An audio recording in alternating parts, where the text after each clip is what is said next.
Okay, so this movie was, I guess, one of my favorite movies of this year so far.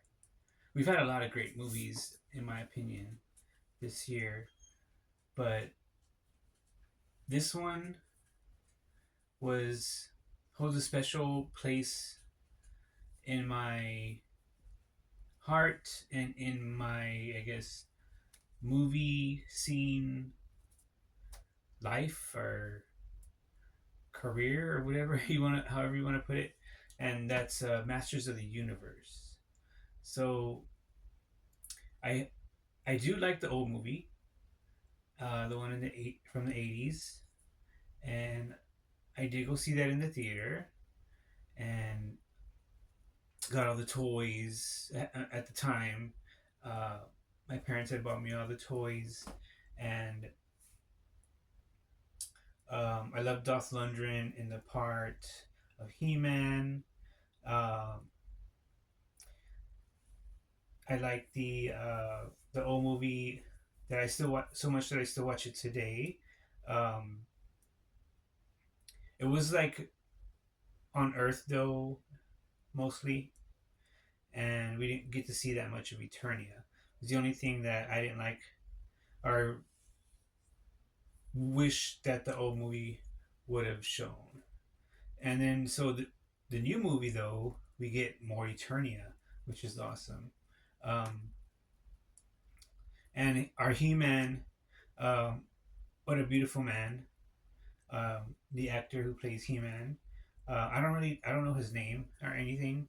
I don't like follow his career. This is the first time I've seen the actor, and I still like I don't know his name or anything. So I don't really know all the actors' names. I don't really like follow that. I don't really do like research all the actors in all the movies or whatever. I know some actors, but not a lot. Like I know my favorite actress, Jennifer Ortega. Um, but maybe I'll do reviews of her movies. Like maybe I'll do like the Beetlejuice and the Wednesday TV. Yeah, the Wednesday series. Um, but Master of the Universe, the new movie, I really like it. I really like it because we get to go to Eternia, and we get to see He-Man's world, which we never got to see in the old movie, and that's why I like this um, version of He-Man. I did get the toys this time again. The first movie I didn't get to. I had the toys, but when you're a kid, you like play with them and lose them or destroy them, and or I don't know where they went. Maybe I could find some still. Still have to search around. Um, Maybe I could find some, but I haven't. I don't know where they went.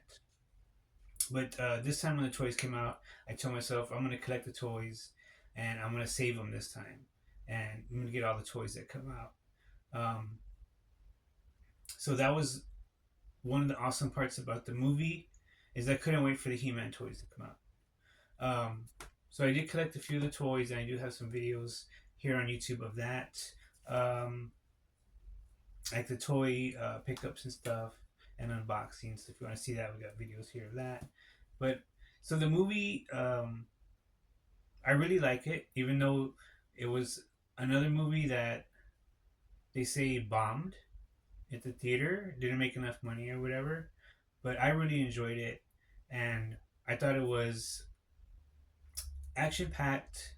It had it was funny, and it had a lot of heart, and it also like talked about um, how to be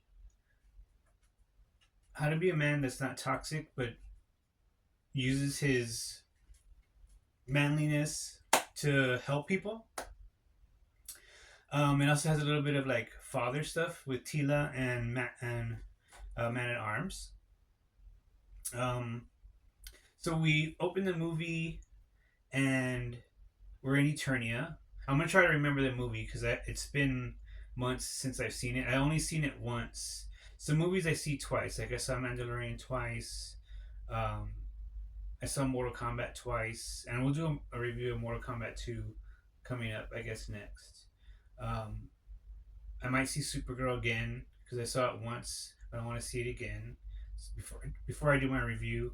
Um, so we open up back to Heat Master of the Universe. So I'm all over the place with these movie reviews. Um, we're in Eternia. He-Man's a kid, and he's learning how to fight. And he's kind of like a kid that's, I guess, I don't want to say a wimpy kid, but a kid that's like more like doesn't really care about fighting. He's like, doesn't take it that serious. And Tila's like his friend, and they're like in some kind of training school for all the kids of Eternia, or the kids that, well, not all the kids of Eternia. I guess the kids who grow up in the kingdom. And Man at Arms is like the trainer. He's like teaching He-Man and Tila how to fight, and there's a scene where He-Man and Tila fight each other, which is pretty cute. And Tila wins and knocks He-Man down. He-Man's like smaller at the time than Tila. I don't know if they're the same age or whatever. It seems like Tila's a little bit older. And the dynamic there though is that like you get the impression that Tila like protects He-Man. Like if they were to make like Tila and He-Man like a child series when they're kids, like it would be Tila protecting He-Man and being like a guardian kind of, or like his babysitter. But I don't know if they're like the same age or whatever.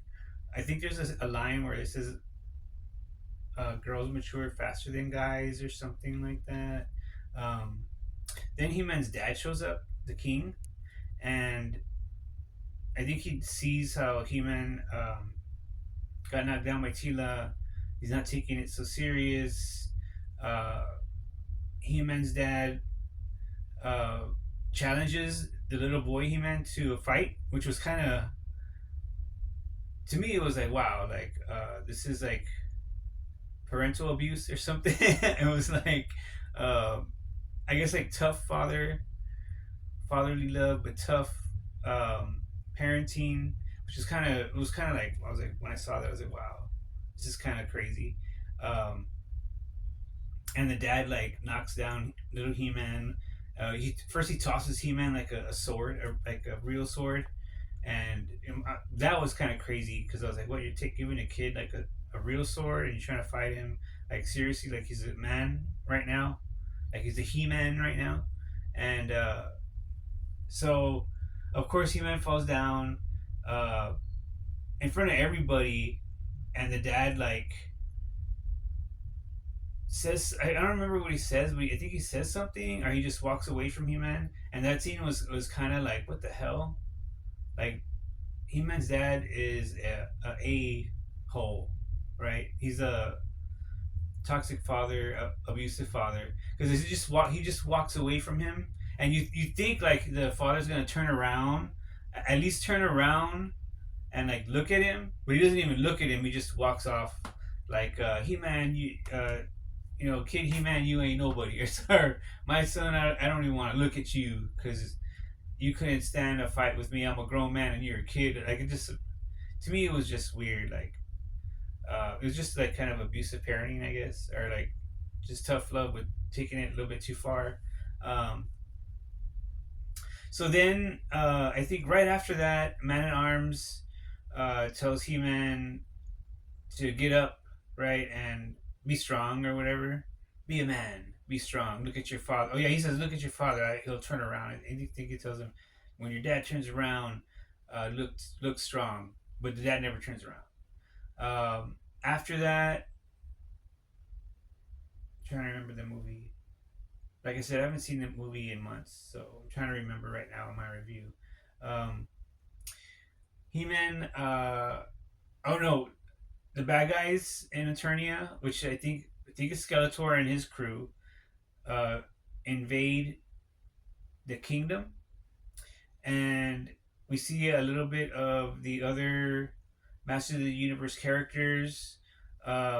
We see Trapjaw, I think is his name. fights Man at Arms. Man at Arms is trying to escape with Tila and He Man, trying to get them away. He Man's mom is trying to get He Man away from the bad guys.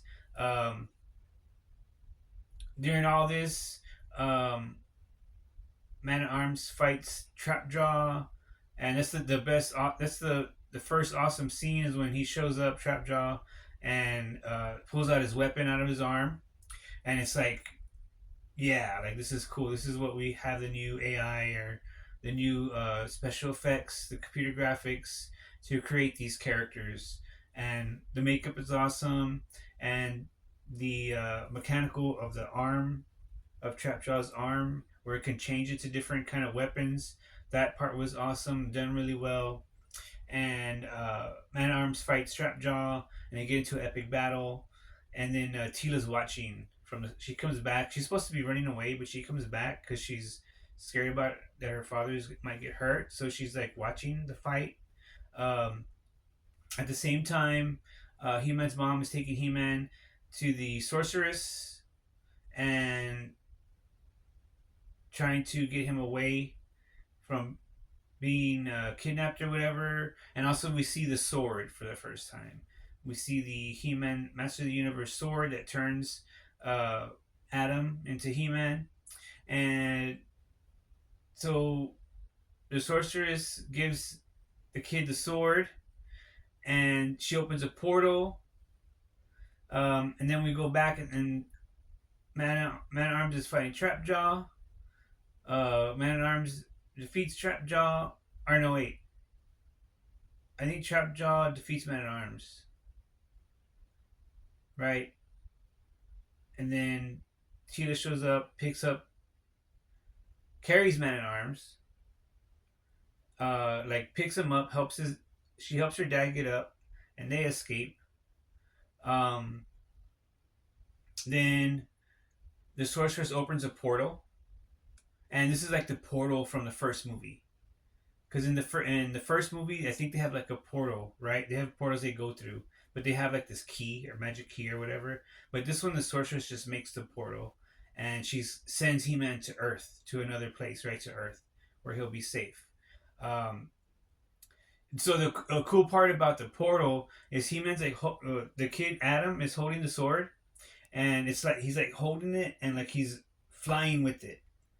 And this is like one of the sword powers, I guess, that I don't even know if this is like one of the sword powers, but I was like kind of I liked it, and I think it's new, but Adam was like riding the sword kind of, or like the sword was like, I don't know, he was like flying with it through the portal, and it was like this rainbow portal, which was pretty awesome, like a Technicolor portal that was awesome. And we see him go through the portal, and then he flies out of the air, out of space, and he falls into Earth and then into some water. When that happened, a lot of people in the audience were laughing because it was pretty funny. Because you see like this little kid like and he falls into the water. Um, from there, I think we go to many years in the future, and Adam's already like 20 something, which was which I have like I don't know, I kind of didn't like it, but I guess they didn't want to show too much of Earth. They wanted to hurry up and get to Eternia for the fans, because the fans, like I know online, they're already saying they don't want to see too much of Earth. They want to see the He-Man world, which is, you know, I do too, but for some reason, like it was too much. It was too quick of a transition from being a kid in that scene in the opening, going through the portal, falling to Earth, and then we open up and He-Man's on a date with the Earth girl, and of course he's a beautiful man, which is I liked, you know, uh, but I wanted to see like maybe a little more of his childhood and how he grew up on Earth, and maybe he got adopted by some Earth parents, kind of like Superman the movie. Because in Superman the movie, they show him leave the planet, right? because the planet's exploding. Planet's gonna get destroyed, and then he comes to Earth, and then the parents of He-Man, or the adoptive parents, find him right in the crater, and they do kind of like a little bit of his life. Not It doesn't take too long. I think it's like maybe 30 minutes in the He-Man movie. They do like the baby. They do a little bit of him growing up, um, adolescent. They do like his when he's like around 12, 13. Then they do like his high school, and they show a little bit more of the high school, and then they show him in his 20s, and then leaving the farm and going to the city. I think it would have been better if they put that in the movie. That's the only thing that I think could have made the movie better. It didn't have to be 30 minutes. They could have done like 20 minutes, maybe condensed it more, and shown He-Man, Adam, falling from Eternia into the water. Maybe some parents finding him, adopting him in that area, and then go to like when he's, maybe just jump to when he's a teenager in high school and show a little bit. Maybe he's getting bullied or something because he's talking about Eternia and stuff. People think he's weird. Or in the movie, he's always drawing. He has these pictures from when he's a kid of the other He-Man characters, and he's naming them, the names that they have like for the toys, which was how they like how they figured that they have these weird names is because Adam, when he was a kid, was naming them like kid kind of style names, like Ram Man and stuff like that, uh, Battle Cat or whatever. That part I didn't like that part myself. I don't think it needed that part. I think that's their names in Eternia. It's not like a kid made up their names. And then we don't even like see. We don't even that the movie fails because they don't show their real names. Because if Adam made up those names, then what are their Eternia names? You know what I mean? But we never get that. So it kind of like just skips over a lot of stuff. The movie, and it's skipping over stuff to hurry up and get to Eternia. I understand.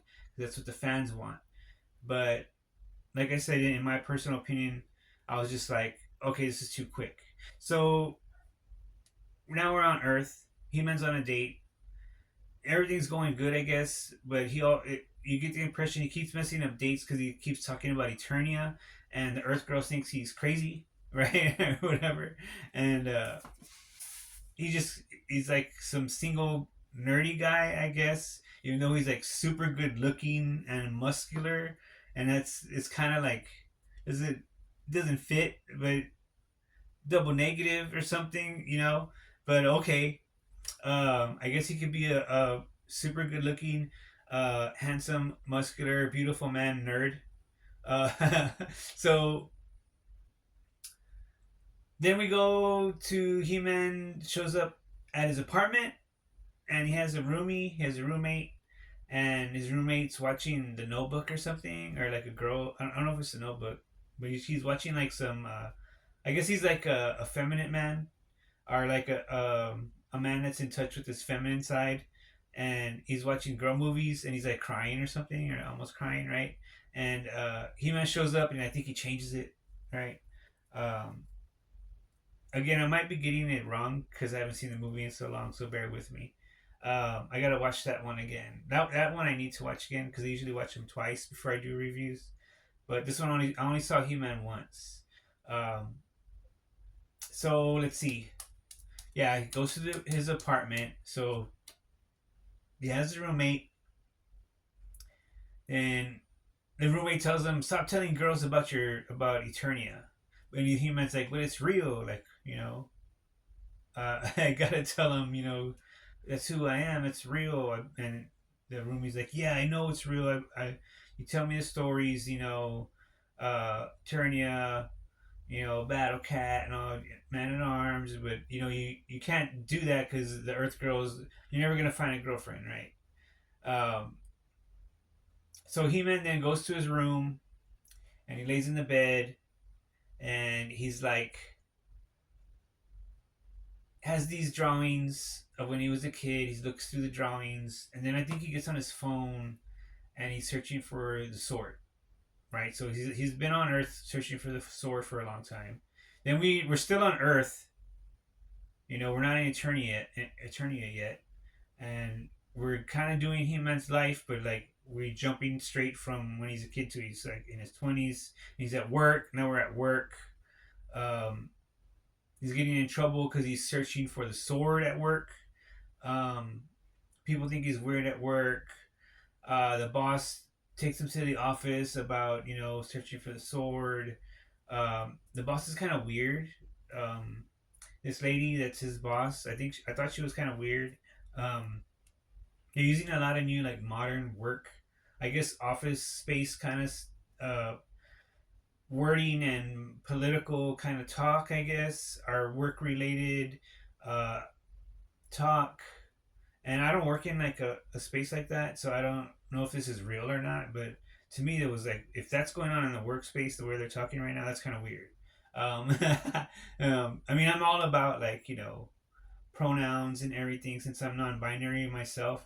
But the way they pulled it off in this movie, I was just like, I don't know, it's kind of weird. Uh, so he's in the meeting. She's telling him he has to be like work more or stop looking for the sword, be more part of the team, I guess, or whatever. And then he gets like a text that they found the sword. Someone found the sword. So now we're okay. We're going. He's gonna find the sword. So He-Man goes to like he's in a comic store or something, or like a retro toy store. It looks like, and he's looking for the guy that texted him, and he's asking like guys about a sword or whatever, and we get like this innuendo, like this kind of gay innuendo, which I don't know if it's like I don't know. They're always making like gay jokes kind of in the movie also, um, which I don't know if I should be offended or I mean I wasn't offended. I kind of felt like well at least like they're representing at least they not representing but at least they know that us gays are watching He-Man. So that's another thing. Like I think they're making these movies for us, for the gay community. Um, I just how I feel. I don't know if that's true or not, but they put like they put like humor in there that's gay humor and stuff, and they say little gay jokes or whatever. Not too raunchy or too crazy. Like even when he finds the sword, there's this scene where Adam is like trying to pull the sword off the statue that he finds the sword on, and it falls, and then he's like, I don't know how to explain it other than doing a sexual position with the sword. Uh, that could be a gay sexual position, and people just laughed in the theater. They're just laughing. So the thing is, okay, so this is how I could explain it. Usually when I go to the movies, since I'm non-binary, I go dressed femboy, kind of like how I am right now, and um, sometimes there's movies that I'm watching where they do like gay jokes. Like I'll just say like right now in Mortal Kombat 2, I think they do something like that, and I felt like uh not offended, but I felt what's the word? I felt like I don't know. I felt like singled out in the theater, if that makes any sense. When it happened on the screen, right? They did like the little gay joke, and then everyone's laughing. All the straights are laughing. I just feel like I'm like this, right? Like you have to just like I don't know, shocked or just like oh my god, they're talking about me or something like that. When in He-Man, when it happened, I didn't feel like that. I kind of laughed along with it. You know what I mean? So that was that scene. That's just my take on that. He finds a sword. The scene ends on that part. He like goes to sleep with the sword. In the store before that in the story he tries to go home by saying the words, but it didn't work for some reason. But he goes home and he has the sword, and he falls asleep with it. And then we wake up to the next morning, and it's kind of blurry right there. But all I know is that I think he's in a cab, going to work or something, and then all hell breaks loose. So Beastman shows up, and Beastman they made him like an actual beast. He's like pretty gigantic, kind of like a bear man or something.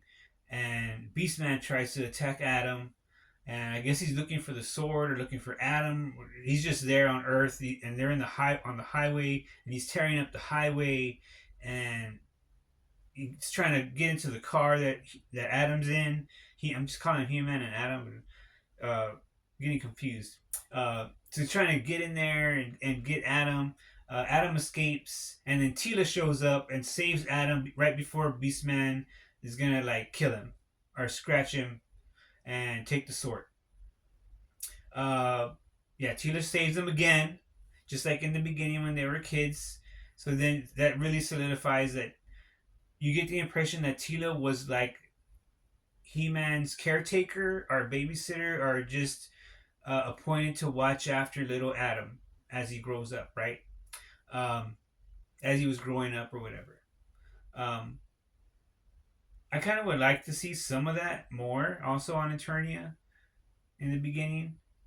Just my opinion. But Tila takes him to a ship that she has parked in a park, and they take off and they go through the portal and they go to Eternia. And yeah, we're finally at Eternia.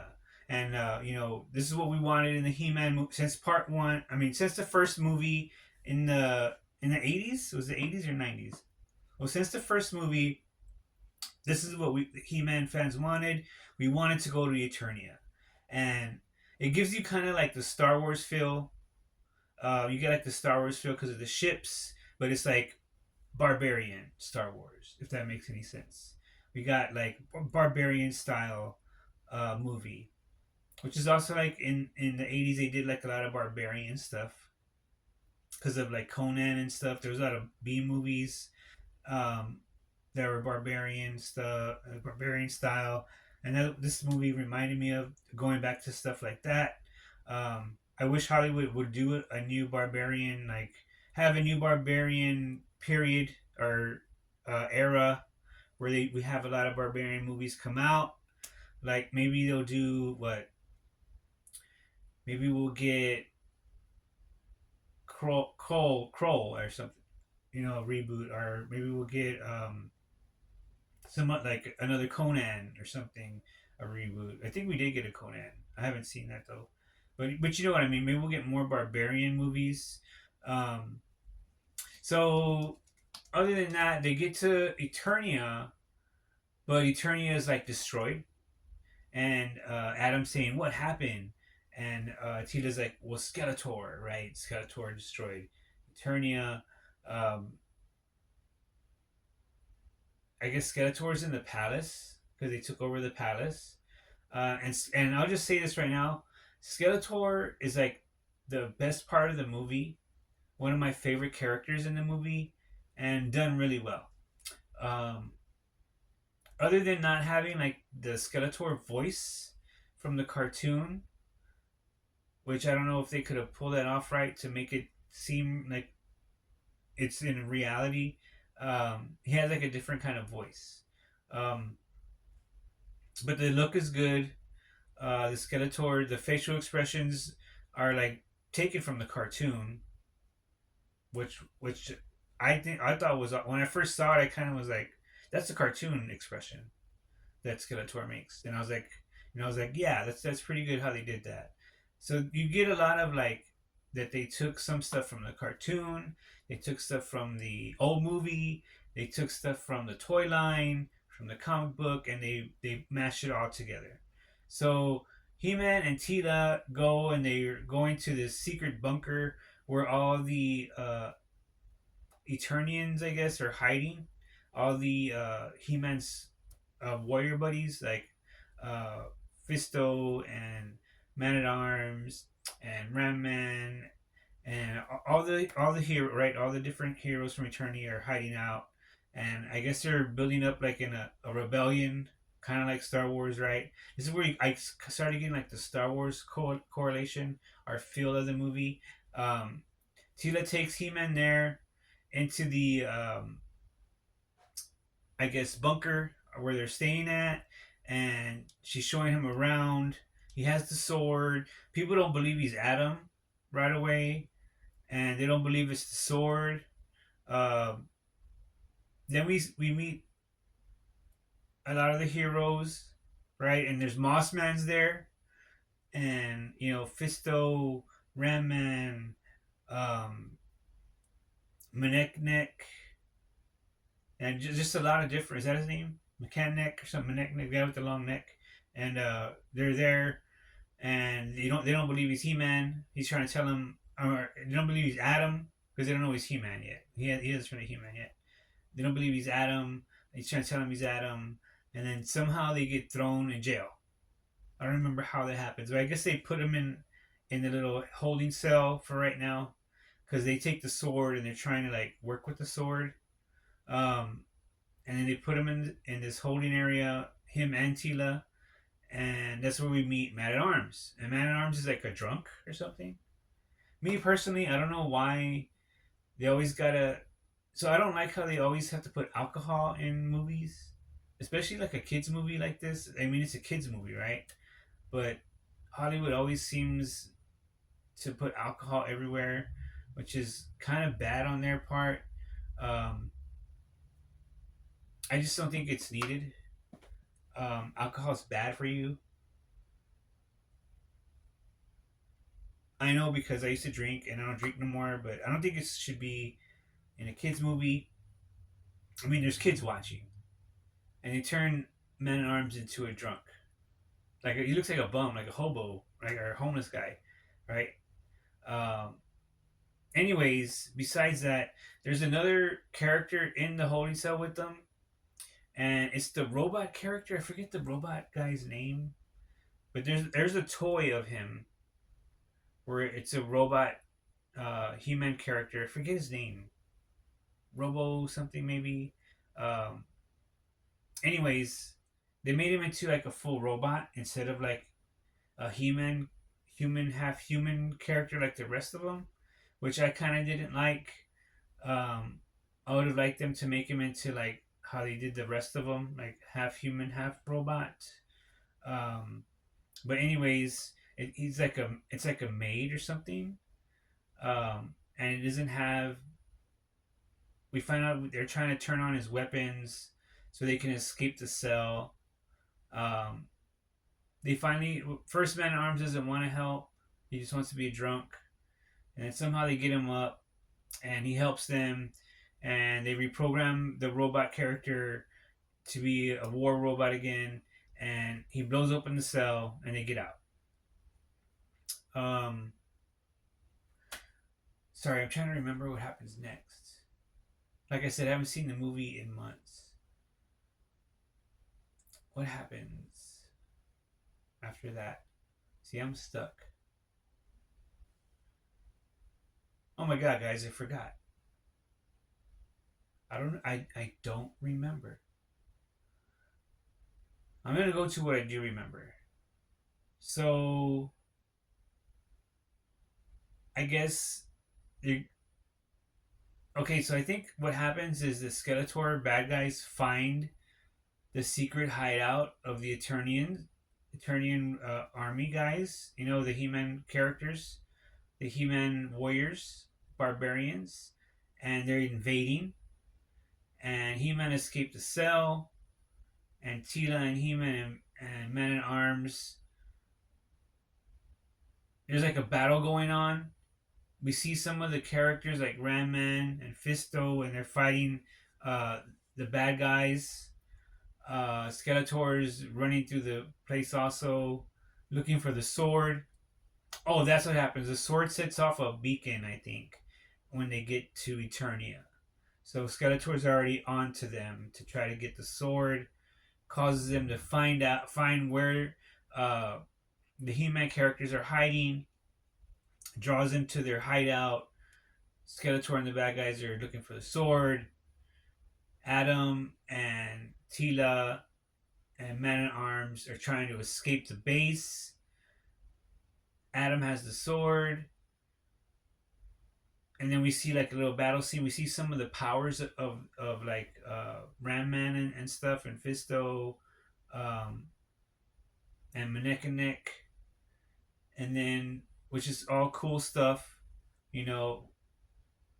Then I believe that they're trying to get to the bay where the ships are so they can escape, but then they run into um, Trapjaw again, and Adam has the sword, and I think first either Tila or Man at Arms tries to face Trapjaw, I think, and Trapjaw like I guess wins that confrontation, and then Adam tries to fight Trapjaw, and Trapjaw I think knocks down Adam, and then Adam's like grabs the sword, and we get to see the first transformation of Adam into He-Man. Now, I'm sorry if I'm getting the chronology wrong or the way it goes, but like say this again, I haven't seen the movie in so long. I gotta watch it again to get it right. But I'm doing this review because I just want to get it. I want to get through this because I got other reviews to do. So far, everything is cool. I'm having fun. You know, there's a lot of action. I'm getting to see the toy characters in live action that I want to see. I wish you could see more, but maybe we'll get part two. So and we'll in part two we'll just stay on Eternia, and I mean we can go to Earth if for a little while or something if they want to. But I want to see more of Eternia and the different lands. You know, and you know Snake Mountain. We see Snake Mountain in this version, but I want to see more Snake Mountain. Maybe like the slime pits. Maybe like areas that were different creatures. Maybe you can fight different creatures like monsters, like in the cartoon, like dragons and stuff. You know, and hopefully we get Panther and Battle Cat battle. You know, so that's for part two though. So in this one, he picks up the sword. He says the words, "I have the power," and he turns into He-Man, and it's just awesome. Like it's like electricity, like the cartoon. The armor comes out of like nowhere. It's like the armor is like just coming out of nowhere. It's like materializing and it like latches onto to He-Man. We see his muscular body and he has a sword and he's ready and he fights Trapjaw and he wins and then they get to the I think he cuts off Trapjaw's arm and when he fights, which is awesome. And then they get into a ship, to the ship, and they escape. And then it's just action from there. More action. We get a battle in the air. We get to see the toys reimagined. We get to see the sled, He-Man sled reimagined. We see some of the bad guys like vehicles reimagined. Um, there's still a drunk man at arms at this point, still being a drunk. Tila's telling him he's a bad dad and a drunk or something like that. Uh, He-Man gets on the sled, and we have a little funny moment because he almost crashes. He doesn't know how to drive it, and he takes off and he's fighting the guys in the air. We see some of He-Man's strength because he catches like a whole like airship with his bare hands, and I think he throws it. Um, then I think they get shot down and they crash into the forest. And when they're in the forest, that's what I liked. I like to see like the land, the Eternia lands, and they're in this forest, you know. And then we get like this little scene where Tila tells her dad just like kind of stop being a drunk and be a man or be a real father, be a warrior, right? And which is good. That's a good scene. I like that scene. The kids correcting the parents on their behavior, kind of. Um, then we see like kind of like where He-Man wants to kiss Tila, where because he's looking for a girlfriend on Earth, right? And he's like finally back with Tila, and Tila's like become this beautiful warrior woman, Amazon or whatever, and so he's like smitten with her, and he wants to give her a kiss, but it's like friend zone. She friend zones him or whatever, and that was kind of funny. Then they escape on foot, and where do they go next? I can't I can't remember what happens next. All I know is that next that I recall is that Man at Arms puts on his armor. He finds his armor, right? Puts on his armor and becomes Man at Arms again. Um, Now I gotta think because I kind of remember what happens next in the movie, or maybe something that I remember of the movie that we could just jump to. At this point, I'm still having fun, and we're still in Eternia. Um, see what happens next. I think they go to like they show like Skeletor, and we see Evil Lyn, and we see like Skeletor. I think he's at the base, and they're searching for the sword, and Skeletor's like being like an evil guy, like he is. It was just great, and he's kind of saying kind of some funny stuff. I can't remember what he says, but I know he's being funny, and he's making facial expressions. I think he like raises his hand in victory or something, but it just goes off wrong, and no one's like, I guess they're not like cheering or something, or like he's having problems with his crew. They're not acting right. Um, then I know there's a scene where we see like the evilness of Skeletor, because I don't know if this is earlier or right now. But this is just what I remember. Remember, there's a scene with Beastman, and Beastman tells Skeletor, "I didn't capture He-Man, and I couldn't get the sword." And Skeletor calls Beastman like you worthless something, right? And I was like, oh, that's mean, right? So we see how mean Skeletor is to his own followers, which shows you how evil he is, right? And then I think he strangles Evil Lyn, and he has like this power where like he can like his hand can like burn you. It seems like it's burning her neck when he's like strangling her, which was kind of crazy. That scene was pretty crazy. Um, then what else happens in the movie? Let's see. See, I can't remember anymore.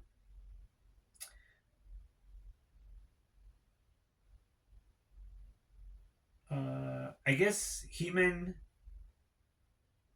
I think He-Man turns back to Adam, and then he goes back to try to get. He's trying to free the bad guys that Skeletor. No, he's trying to free the good guys, the He-Man guys that Skeletor I think locked away in a prison. That's what they're trying to do. They're trying to get like a crew together to fight Skeletor, and Adam.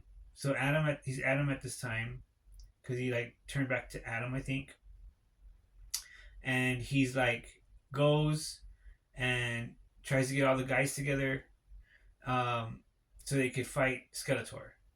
And then we see Battle Cat. And we saw Battle Cat in the beginning. I'm sorry, I forgot to tell you, but in the very beginning, we see Battle Cat as a kitten, which is pretty cute.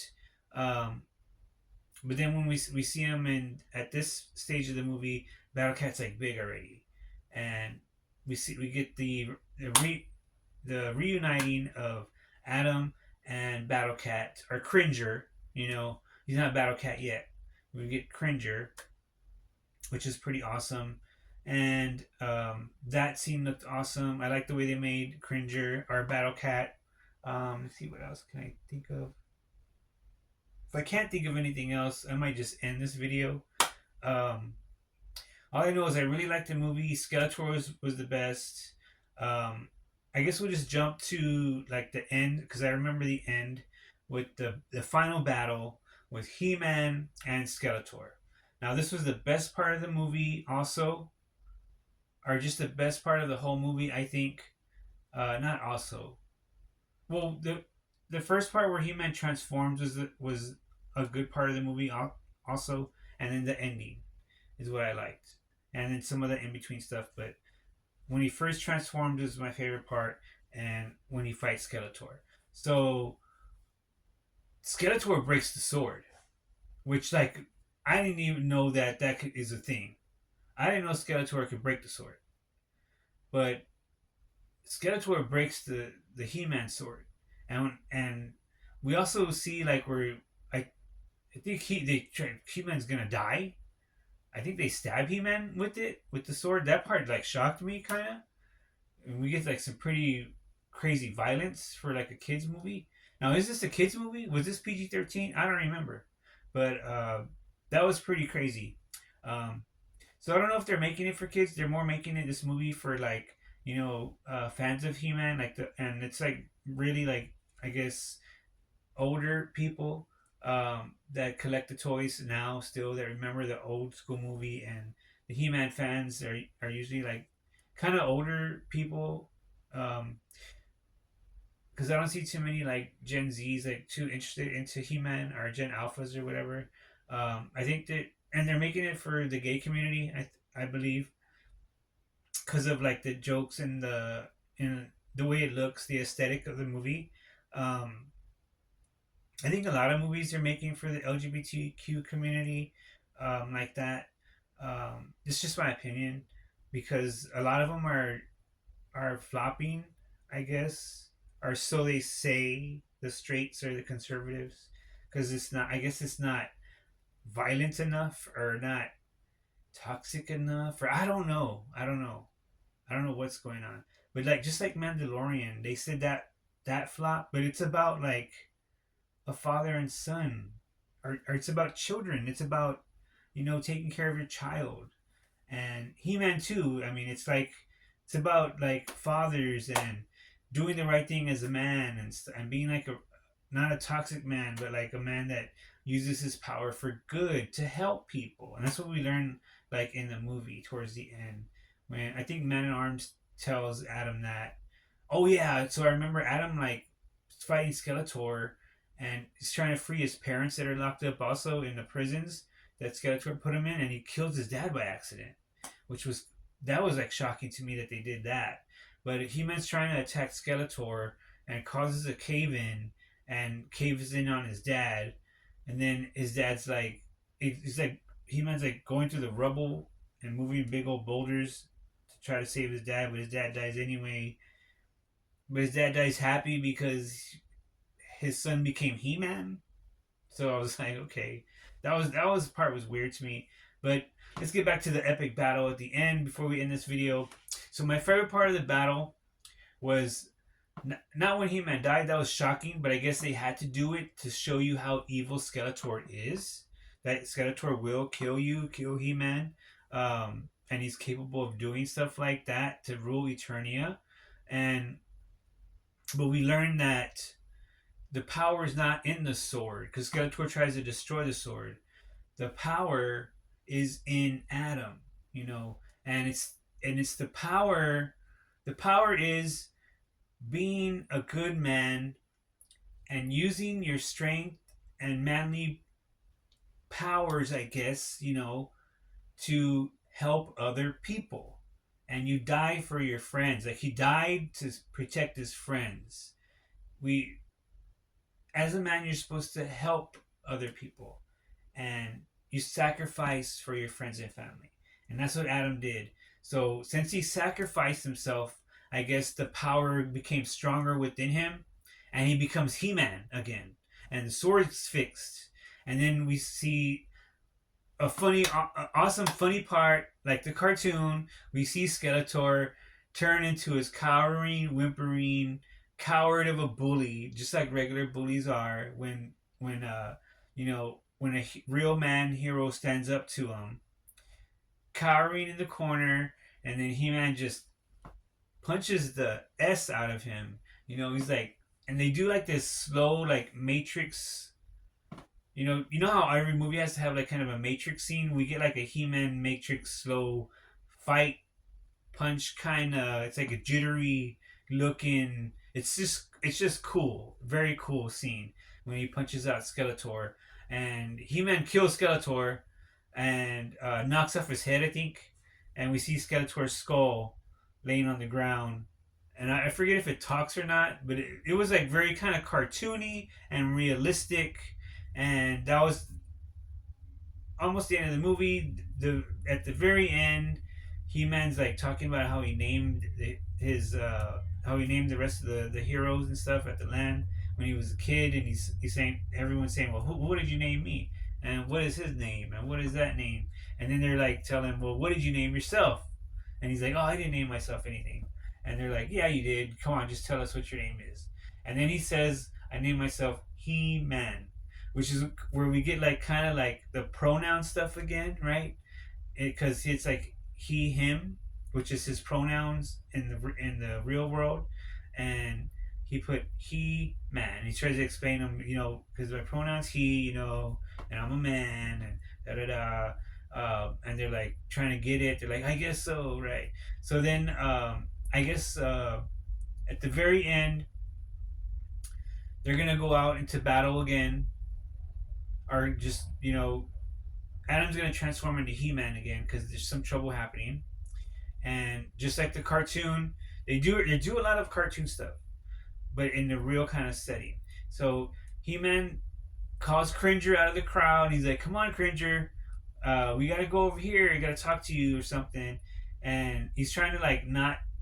He doesn't want people to know he's He-Man. I guess he's kind of doing like a Superman thing, or just like the cartoon, the He-Man cartoon, where Adam would disappear and then He-Man would appear. He would go somewhere and transform, and then turn to He-Man, and you're not supposed to know that he's the same guy.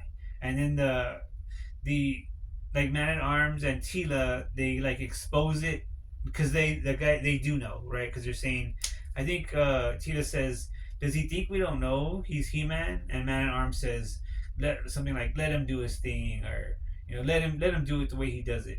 So they go off, transforms to He-Man, and we get an awesome ending scene where he's riding Battle Cat, and I love that scene. It was awesome. He's riding the Battle Cat, and they get to the edge of like a cliff or something, and Battle Cat rears up and he growls, and He-Man raises the sword, and boom, it's the end. Now, sorry if I missed anything, but that's my whole like what I can remember of the movie and some of my favorite parts.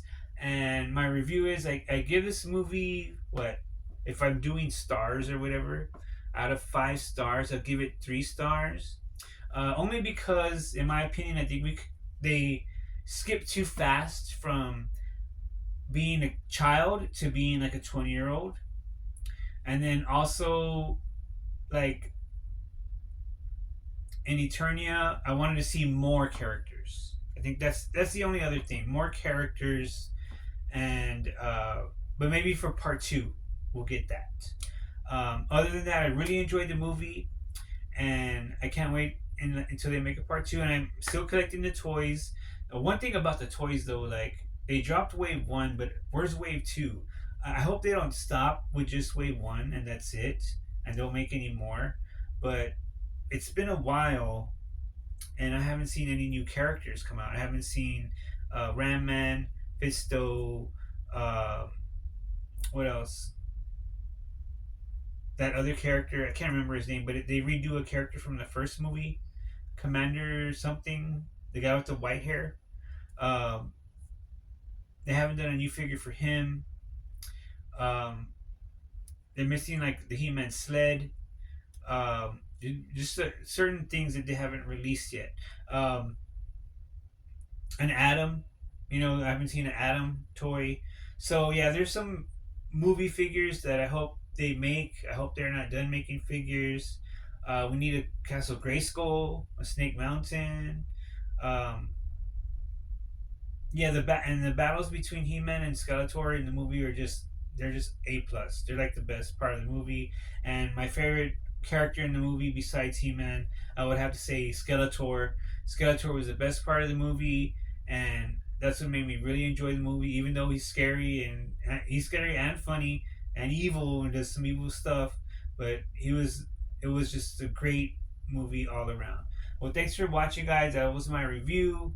I give it like 3 stars, and we'll be back. The next review I'm gonna do is Mortal Kombat 2, and I'll see you there. This is Dark Bunny Shortcake, and thanks for subscribing, and we'll be right back.